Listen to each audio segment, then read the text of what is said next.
abin da ke raina na bayyana gun masoyiya. Ka manta da ni a rayuka kan ka zane da muke alkawari zuwa farin ciki na abin da ke raina na bayyana ma gaba daya.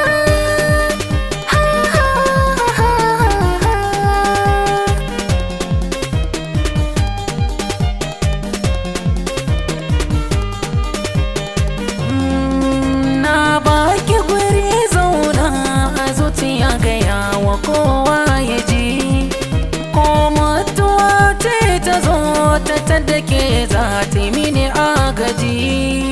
Hidima idan naki ne masoyiya ba ni jin na gaji, ki taho gare ni kyakkyawa biyo ni duk inda za na je masoyiya.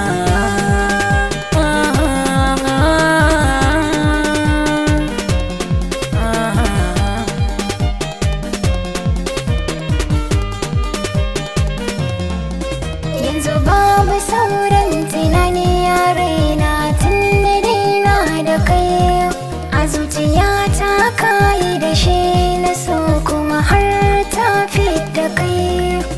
A gida an tambayan wa zan aura na ce musu kai, ni na ya alkawar kai ne mijina za na nuna wa kowa duniya.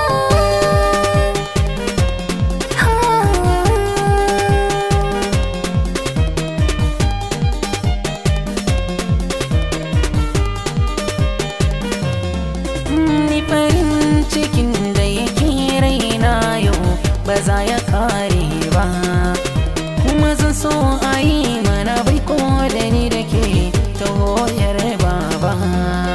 Tun ran da na fara ganin kira na zuciya ta karba, ni da ke kadai za na je kuma san ki zuci na je gaba daya.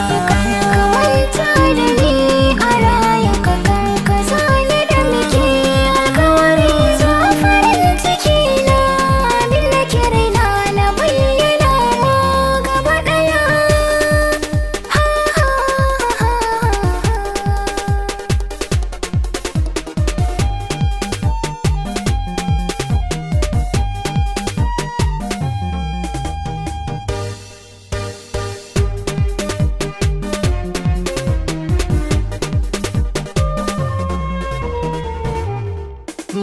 Ki zo ki karbi sakona, dan ki na sa